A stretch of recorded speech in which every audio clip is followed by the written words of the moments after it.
You're asking me if I am absolutely sure that your children can learn at home. If you bring them home to learn, that they'll be able to learn. Well, yes, I am. I'm totally sure. I'm completely sure that your kids can learn anything, anywhere. And they will learn anything, anywhere. And in fact, if they're around bad company, they will learn some really bad habits. If they're in a government classroom, as John Taylor Gatto has told us and reminded us, that's the bad habits are the only true curriculum learned in a schooling setting. And so our children are always learning. Your children are always learning. And you have the opportunity now to guide them into better learning. And I've personally seen children of all different backgrounds and talents begin to flourish academically when they're pulled out of the stifling environment called schooling. And so have researchers, university researchers like Dr. Nicholas Negroponte of MIT. And let me tell you how he documented and quantified what I have seen. As an experiment, here's one of his experiments. Professor Negroponte dropped off closed cardboard boxes containing new computer tablets taped shut with no instruction. And here's where he did it. He picked the totally isolated Ethiopian village of Wonchi, which sits on the rim of a volcanic crater at 11,000 feet, and where the kids there who live there grow up with no schools, no printed materials, no road signs, no printed packaging. And the professor said, I thought the kids would just play with the boxes. But within 4 minutes, okay, now, he's a scientist. He's quantifying this, he's observing this, he's recording all these facts. Within 4 minutes, one kid not only opened the box, he found the on-off switch, he powered it up, and within 5 days, they were using 47 apps per child per day. Within 2 weeks, they were singing ABC songs in the village. Within 5 months, they had hacked Android, Negroponte reported. And then he said this, some idiot in our organization had disabled a camera on these little tablets. And the children figured out the camera, they had hacked Android. And another researcher said the kids had completely customized the desktop so every kid's tablet looked different. We'd installed software to prevent them from doing that. And the fact that they worked around it was clearly, and here's the quote from the researcher, he said, it's clearly the kind of creativity, the kind of inquiry, the kind of discovery that we think is essential to learning. Okay? So how many American kids have ever really been turned loose to learn? Now, this is exactly what you can do for your children. And I don't just mean give them advanced computers to play with like toys, but to really learn knowledge. Now, here's another experiment that happened. Sugata Mitra, professor of educational technology at Newcastle University, has been studying minimally invasive education. Now, that's what you will be doing in home education with your children, minimally invasive education. You'll direct your children just a little bit. You'll give them assignments. You'll let them teach themselves. Mostly, that's what you'll be doing. You will not be standing in front of a room, lecturing them, spoon-feeding them knowledge. It will be minimally invasive. So here's what the professor's doing. And let me just, before I tell you the story, in future videos, I do want to show you what a productive homeschool environment really looks like when you do this kind of education. It really can be extraordinarily fruitful. And you don't need to sweat right now being a really good, talented teacher. No, you don't have to be that. You don't have to have lots of materials. You don't have to have a schoolroom. You don't have to have school desks or anything like that. I want to explain to you how you can really prosper in this experiment that you're doing with your children. But back to the story of Professor Mitra. In one experiment that he did, he loaded a computer with molecular biology materials in English. And then he set it up in a non-English speaking village in India, Kalikupam. It's in southern India. He selected then a small group of 10 to 14-year-old children. He invited them in his own language to take a look at some interesting stuff. That's all he said. Here, take a look at some interesting stuff on this computer. And then he left. Okay, don't forget that part of the story. And then he left.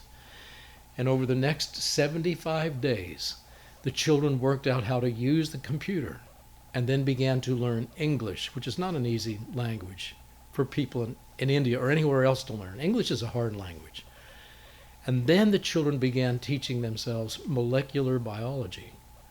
And when Mitra returned, he gave a written test. And the kids answered about 1 in 4 questions correctly. In another 75 days, remember this is a scientific experiment, they're tracking every single one of these numbers, everything that's happening on the computers. In another 75 days, they were getting every other question right. Okay, do you get this? Kids who are 10, 11, 12, 13 years old, studying for 150 days, learning a difficult foreign language, learning advanced molecular biology, being able to take a test in it, getting a passing grade in it. Do you think your children are a little bit as clever? I think, of course they are. I think children all over the world, we so consistently underestimate the ability of children to be learning difficult things that are fun to learn, things about the world that are stimulating and really engaging to learn. And so back to your question, am I sure that your children can learn at home? You know, and when I get this question a lot, the underlying question is, come on, don't you really think that they're going to need this whole classroom deal, the whole classroom experience at some school building? No, I don't believe that. Even the most disadvantaged students, as we've seen, can use computers to learn university-level material. And now, let me just say this to you. If you bring your children home and you give them opportunities like this, yeah, they're going to be learning a lot. They will go far beyond their peers in the government school system if those peers stay in the government school system. We've seen this proven by the home education experiment in this country for the last 30 years. Home-educated kids are the ones who are recruited and sought after by the Ivy League colleges because they know more. They make better students because they have a better foundation of knowledge. They outperform their peers in the government education system at every grade level. Okay, but that's not why you should do that. That's not why you should bring them home. That's not why you should give them an opportunity to learn all this advanced level stuff.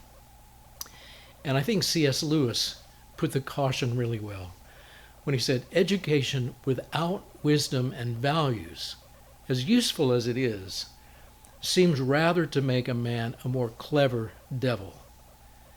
And that's what happens if you just pack your children's heads full of a lot of knowledge and they have no moral framework or values. Your children they won't turn out well, and you won't be happy. It will be a failed experiment. So how do you get both? Real education and moral values combined together, and the next few months and years that you do this with your children, you taking advantage to give your children learning, a learning environment that will help them. To answer that question, okay, I want to look for a moment at the most successful university experiment in all history. We have records of nearly 900 years of development and success at Cambridge University in England, where they did this. They combined the moral values with the good education. Now, of course, Oxford is almost identical in this approach, but I want to just talk to you about Cambridge. I've done more looking around at Cambridge. I've talked to more students from Cambridge. And Cambridge, they both get good results. But both of them, let's just say this, they get better results than any educational institution in the world because they don't do schooling. That's point number one. They don't do schooling there. They do education. They don't do schooling. And this is what you'll be doing now as you step into the future, doing home education, not schooling, but home education in your home with your children. Now, so let's examine their method. It's really just 3 simple things: research and writing, but even more importantly, discussion about that. Lots of discussion, two-way conversation. And this is what your child can get at home and why he or she is going to succeed. Yeah, I'm confident that they will learn. I'm confident that they can really learn a lot. I'm confident that they will learn all that they need to learn for the future if you give them this kind of freedom. Now, here's how it works at Cambridge. For the traditional undergrad, and get your mind around this when you hear this, at the greatest top university in all of the world, that turns out the very best students, the very best graduates. Here's what it's like for the undergrad. There are no class roll calls. Okay? There are no classes per se. There are no required numbers of credit hours to collect. There's no typical grade point averages. And lectures are optional. Did you hear what I just said? There's no class roll call, no required numbers of credit hours, no typical grade point averages. Lectures are optional. And there are very few exams. So how does this work? This is the Christian Hebraic model of teaching. And it requires giving a small number of students a vast amount of an academic's time or a parent's time. It involves intelligent face-to-face conversation. Okay? That's what goes on at Cambridge. That's what's going on at Cambridge all the time. Now, of course, they've got their noses in books doing research for a while. They write an essay, and then they come talk about it. And this is what you can do, and you can reproduce this right in your home. It works for little children sitting at their parents' knees. It works with college freshmen who think they're really big stuff because they were accepted into Cambridge. It works. And here's what this old-fashioned mentoring looks like at Cambridge. Let me just give you some more details. The incoming student gets a personal director of studies who will take a personal interest in the learning of the student, just like you're going to do with your student at home, your child at home. That director of studies will appoint a supervisor who will assign an essay to the student, okay? An essay about which the student knows absolutely nothing. And so now it's up to the student to steward his time. He's got to be really professional and responsible. To choose lectures, and there's lectures going on in the school all the time, but they're not required, remember? But if he gets an essay assignment about a topic in the sciences, he's going to make a beeline for the school that is having the lectures on those courses that he needs to learn about. And then the student needs to search further and find resources. He needs to hunt down books. He needs to form conclusions. He needs to prepare for something that's coming that's very difficult. At the appointed time, the appointed hour, he has to defend his written essay and his entire process of thought with that supervisor. Okay? And this is where it gets really interesting. This meeting is usually held between one supervisor and only 2 or 3 students. It lasts for an hour.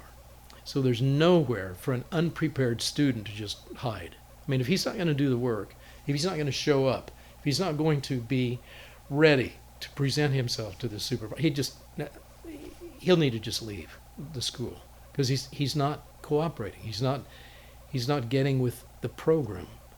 And so the meeting, when he does show up and he's ready, it forces the students to verbally defend every single idea and concept in their papers, exposing the gaps in their knowledge and identifying the weaknesses in their argumentation.